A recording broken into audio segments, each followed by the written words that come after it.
শুধুমাত্র একটি দলের ম্যান্ডেট নিয়েই কিন্তু তারা চেয়েছিল বাংলাদেশের ৭২-এর যে সংবিধান সেটিকে বাতিল করে দেওয়ার জন্য। আপনারা ইতিমধ্যে কি দেখতে পেলাম যে তারা আসলে যে বৈষম্য বিরোধী যে ছাত্র আন্দোলনের যে আন্দোলনটি সংগঠিত হয়েছিল, এখন তারা একতরফা সেই আন্দোলনটি শুধু তাদের গায়েই মেখে নিচ্ছে। তার মানে এখানে বোঝাতে চাচ্ছে যে এদেশের জনগণ মানে এই আন্দোলনে সম্পৃক্ত হয়নি। আমি যদি আপনাদেরকে বলি যে বৈষম্য বিরোধী ছাত্র আন্দোলনে যারা বাংলাদেশ আওয়ামী লীগ নামক যে দলটি, স্বাধীনতার পক্ষের শক্তি, এই দলটির কর্মী যারা ছিল, লক্ষ লক্ষ কর্মীরাও কিন্তু সাপোর্ট দিয়েছিল এবং কি তাদের আন্দোলন সফল হওয়ার জন্য, যাতে করে তাদের যৌক্তিক দাবিগুলো আদায় হয়। কিন্তু শেষ পর্যায়ে দেখা গেল কি, ওই যে শেখ হাসিনা আপনার বলেছিল যে এই আন্দোলনটি আসলে কোটা আন্দোলন না, তখনই কিন্তু অনেক নেতাকর্মী আসলে ওনার মুখের বক্তব্য শুনে কিন্তু অনেকে বুঝে ফেলেছে যে আসলে হয়তো একটা ষড়যন্ত্র বাংলাদেশে হচ্ছে। তো যাই হোক, এতদিন পরে যেমন আপনার সচিবালয়ে আগুন দেওয়ার পরে তারা ৩১শে ডিসেম্বর মুজিববাদের যেই সংবিধান সেটিকে তারা কবর রচনা করবে, সেই উদ্দেশ্যেই কিন্তু মোটামুটি তারা একটি সমাবেশের ডাক দিয়েছিল। কিন্তু সেই সমাবেশে মানুষ কিন্তু আপনার উপস্থিত হয়নি বা তাদের ডাকে সাড়া দেয়নি।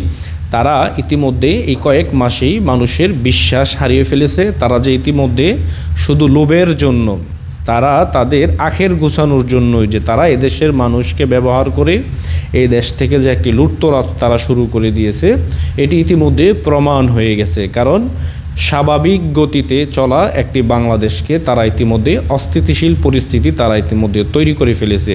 এর জন্য কিন্তু আমি মনে করি যে সরাসরি যারা বৈষম্য বিরোধী ছাত্র আন্দোলনের নেতৃত্ব দিয়েছিল তারাই শুধু দায়ী। তারপরে হচ্ছে একটি সংগঠনের কথা এখানে বলা হচ্ছে, আমি সংগঠনের নাম নিয়ে বলবো না, কারণ আপনারা জানেনই তারা কারা। তারা ছিল এদেশের স্বাধীনতা বিরোধী, বিশেষ করে আমাদের বাংলাদেশ নামক যে রাষ্ট্রটি, যেটি আপনার প্রতিষ্ঠিত হোক তারা চায়নি। তারা এখন অনেক অজুহাত দিয়ে কিন্তু কথাটি বলে যে আমরা ওই সময় এক পাকিস্তানের পক্ষেই নিয়েছিলাম, সেটা রাজনৈতিক কারণে হোক বা যেই কোনো কারণে হোক, তারা একটি ওজোর পেশ করে জাতির সামনে।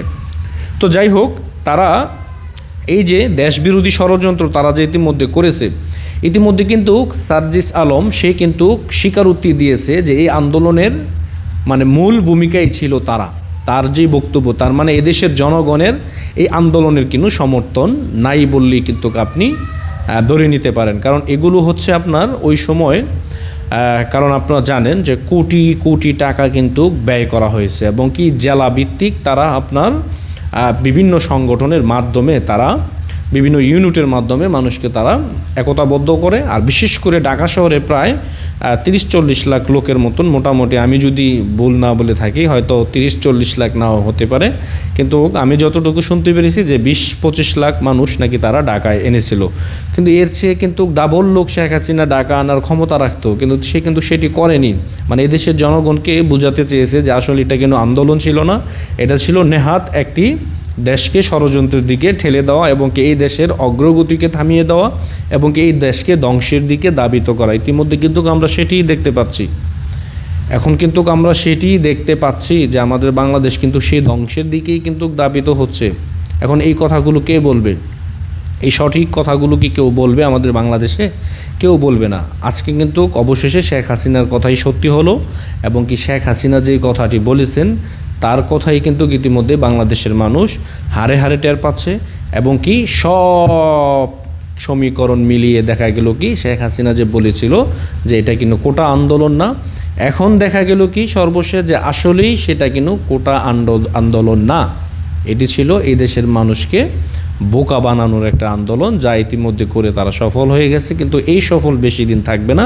যখন চুরি করার পরে আপনি ধরা পড়বেন তখন এই সফলতা থাকে না, চুরি করেও কিন্তু আপনি বাঁচতে পারবেন না। এই দেশের মানুষ কিন্তু এই জবাব কিন্তু দিবে।